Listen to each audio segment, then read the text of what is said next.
Allez, nous poursuivons notre couverture avec cette fois-ci un acteur engagé de longue date au sein de la diaspora égyptienne en France. Il a été porte-parole de la communauté et connaît bien ses préoccupations.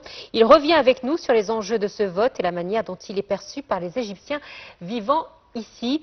Alors, nous avons l'ex-porte-parole de la communauté égyptienne de France, Monsieur Rez Shahat. Bonjour, merci d'avoir accepté notre invitation. Bonjour à vous, à toute l'équipe et merci de m'avoir invité. Alors tout d'abord, un tel scrutin, que représente-t-il pour des Égyptiens expatriés? Est-ce que vous voyez que c'est une chose à laquelle les expatriés égyptiens sont attachés, c'est un rendez-vous qu'ils attendent, qu'ils veulent participer justement à la vie politique égyptienne? Moi, je pense que c'est vrai que bon, les élections sénatoriales est très important. La conscience des jeunes ici en France, des jeunes franco-égyptiens, commence à porter de l'intérêt à ces élections. Il y a un peu d'enthousiasme, il y a une concurrence entre les candidats et c'est vraiment quelque chose de très bonne santé. Et je pense que les jeunes s'intéressent de plus en plus et j'espère qu'il y aura beaucoup de monde qui participe à ces votes parce qu'on a besoin de ces institutions plus que jamais en Égypte. Ces institutions, c'est eux qui protègent notre patrie, c'est eux qui protègent l'Égypte et donc il y a du progrès, peut-être pas assez à mon goût, mais il y a du progrès par rapport à la participation. Alors justement, comment vous qui avez suivi l'évolution de la participation politique des Égyptiens en France, comment pouvez-vous l'évaluer? Écoutez, positivement, mais pas assez pour moi. Il faut vraiment surtout les jeunes et puis la diaspora en général, à travers l'histoire de l'Égypte et tout ce qui s'est passé et tout ce qui est connu, le danger qu'entoure l'Égypte et la meilleure protection pour notre pays, c'est vraiment de continuer à faire des institutions égyptiennes, que ce soit le Parlement ou le Conseil des sages, que ce soit l'un ou l'autre, c'est important pour transporter nos idées. Nous avons des expériences tous à l'étranger, aux États-Unis, en Europe, dans les pays du monde entier. La diaspora égyptienne est très importante maintenant et elle a un rôle à jouer. Et merci au président, à notre président, d'avoir vraiment, on est avancé beaucoup dans les institutions depuis 2015, à travers plusieurs élections présidentielles et des élections législatives et sénatoriales. Donc on avance peut-être pas à une vitesse que je souhaite, mais on avance quand même.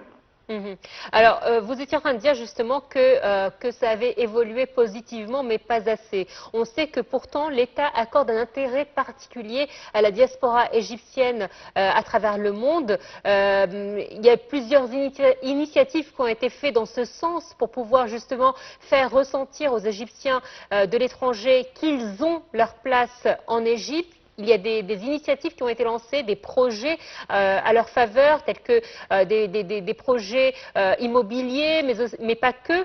Est-ce que vous, en tant qu'Égyptien à l'étranger, ces informations-là vous sont communiquées de manière régulière et facilement?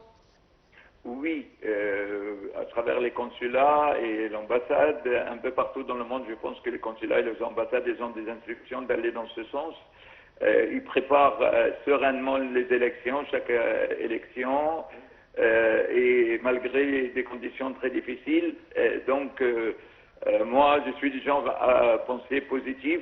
Donc, oui, mais on a besoin de plus que ça. Nous, les immigrés égyptiens dans le monde, on a besoin un peu plus de ça. Il faudra que des ministres viennent nous voir. Il faudra qu'on aura l'honneur de voir notre président de la République par rapport au temps qu'il peut posséder pour nous, parce que je pense pour bâtir des liens étroits entre la diaspora égyptienne et notre patrie d'origine qui est l'Égypte. Nous avons beaucoup d'expérience à l'étranger qu'on peut transmettre chez nous. Et on a besoin tous de défendre l'Égypte et à travers les institutions, à travers les attaques de nos ennemis un peu partout dans le monde. Franchement, les événements politiques qu'on est en train de vivre et tout ça, la meilleure réponse, c'est ce qu'il fait notre président, bien sûr. Et en même temps, nous, la société civile et la société politique, on doit travailler plus, on doit être conscient de tout ce qui se passe dans le monde. Le monde d'aujourd'hui, c'est un village. Tout affecte tout simplement. C'est-à-dire, la politique, moi, j'adore ce qui fait notre président de la République égyptienne, M. Fattah el-Sisi, parce qu'il a très bien compris l'équation internationale. Et à nous, à l'étranger, de l'aider. Et on sait avoir l'honneur de le rencontrer à Paris ou à Londres ou ailleurs, parce que déjà c'est un honneur. Comme ça, il peut nous donner, il voit certainement les choses beaucoup plus globalement que nous. Et on a besoin d'être guidés. Nous, les Égyptiens de France et de l'Europe, on a besoin d'être guidés. Et à travers ces élections, à travers les candidats qui vont parler entre eux, moi je pense que je veux organiser un débat entre les candidats dans une ambiance démocratique pour comprendre le programme de chacun, qu'est-ce qu'il veut faire pour la diaspora égyptienne en Europe, aux États-Unis, aux pays de Golfe. Nous avons des devoirs et des droits, mais moi je mets le mot devoir exprès avant les devoirs. Nous avons deux devoirs pour notre pays, l'Égypte. Nous avons beaucoup de devoirs et on doit commencer par là et on peut aussi demander nos droits. Donc c'est l'occasion, ces élections, ces débats va ressortir et va rejaillir tout cela et c'est une bonne chose, c'est très sain et c'est une bonne chose pour moi. Alors, ce que vous dites est très juste, car effectivement, vous avez des droits, mais vous avez des devoirs. Aujourd'hui, un Égyptien vivant à l'étranger, s'il veut faire entendre sa voix, il est important pour lui de la faire entendre déjà par ce bulletin de vote.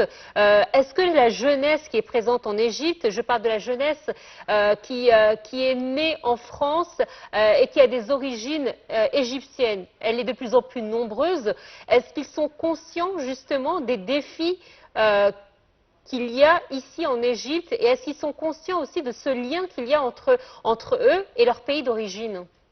Moi, je pense que c'est le rôle des parents, le rôle des parents en premier, de garder toujours le contact avec l'Égypte et parler de l'Égypte, parler de leur expérience et de leurs souvenirs, du beau pays que beaucoup de pays dans le monde nous envient, parce que nous sommes des Égyptiens, parce que nous avons une histoire de plusieurs milliers d'années, parce que nous sommes un pays important, un pays même, je dis, axial dans la région, et que ce que fait l'Égypte, elle ne fait pas que pour l'Égypte, elle le fait pour le monde entier, sans exagérer. Je pense que la géographie et l'histoire a fait de l'Égypte un pays qu'on ne peut pas le contourner. Et donc le rôle de parents, c'est de parler de tout ça, de rendre nos enfants fiers.